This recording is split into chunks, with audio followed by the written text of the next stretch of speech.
In Russian, the name of the region was Volkochstroy.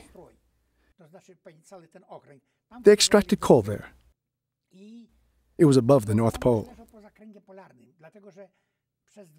For 22 days the sun never set. It went down to the horizon and then went up again. The days were so long in the summer, very short in the winter, and the nights were reversed. I was set free on September 15th. It started to drizzle, and it was getting dark early. So when the train started moving and passed by the Gulag, it was terribly sad, gloomy. The Gulag Tower and the guards. One just looked at that and cursed under one's breath. So we went back on the same river over which we had come. They put 4 or 5 barges together, and we sailed to the south.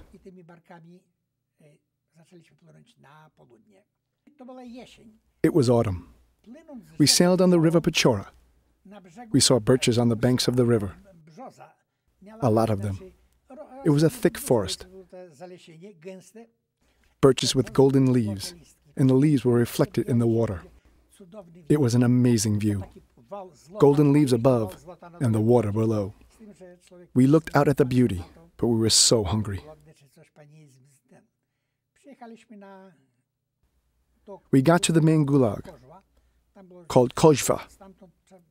From there we had to take a train further south. It was difficult to get to the train. They didn't give tickets. They lied. They said if you worked, you would get a ticket. But it was a lie. I got on the train without a ticket. They were looking for me. So I would run ahead of them and hide. When the train was close to Kirov, 2 miles before Kirov, I jumped off and walked along the tracks to the town. When the Russians saw me, they shouted from the distance, "What? Are you from the gulags? From the gulags?" "Yes," I answered. Later at Kirov, I got on the train again. The train started moving. I don't remember exactly which direction, but toward Volga. Near Volga to the south. To the south. The journey was broken up. This bit by train, that bit by foot, by trucks. After a while, I arrived in Kubyshev, which was also called Samara, at Volga. There was a Polish government there, Polish consul, maybe an ambassador, and we waited there for further transport.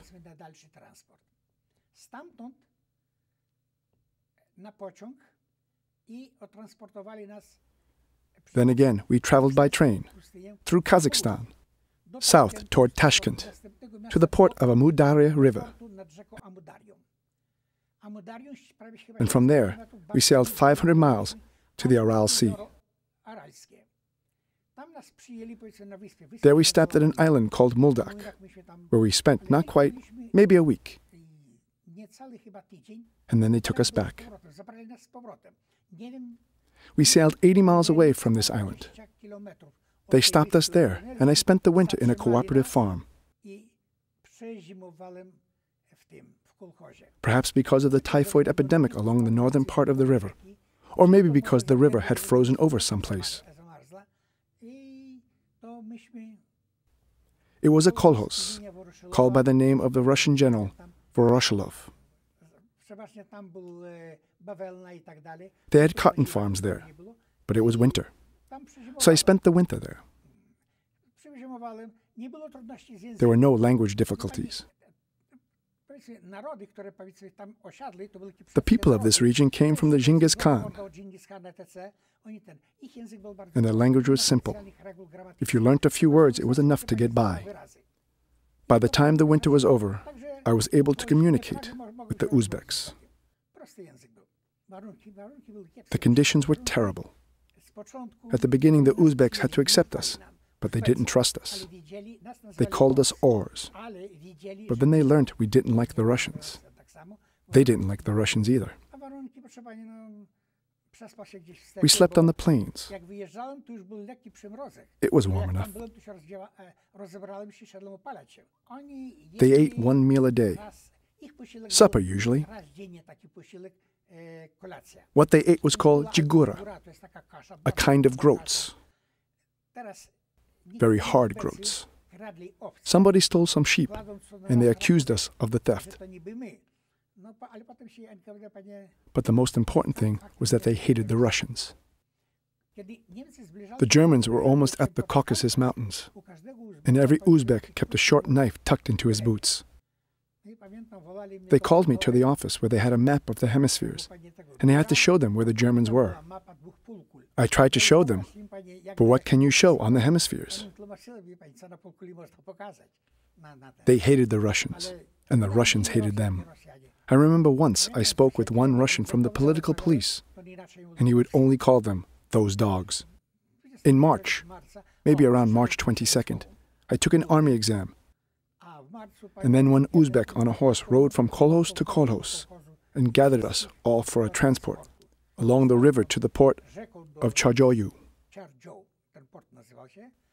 From there we took a train to Krasnogorsk, a Caspian seaport. In Krasnogorsk, we were put on a boat. It was filthy with human excrement, with everything, and overcrowded.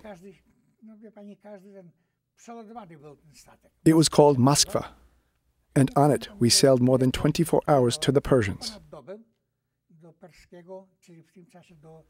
At the time, Iranian port of Pailevi. When we left the port in Pailevi, oh, everybody looked back, and we all took off our dirty, torn shirts and our shoes with holes in them and threw everything into the sea, shouting, "This is for you! For you! Take your lice!" But really, after we landed, we knew that we were in the free world. Of course it was difficult. We had to be disinfected. They shaved off all of our hair. Englishmen. An English truck drove ahead of us and took pictures. So the English, they knew everything. They just didn't tell the world about it. It was for them to know everything. At the beginning, we only ate very clear rice. Then food that was more dense until, eventually, we ate the regular food. My tennis shoes. I sold them for a piece of pie earlier that day. So I went barefoot all day long. But that evening, I received my uniform and my new shoes.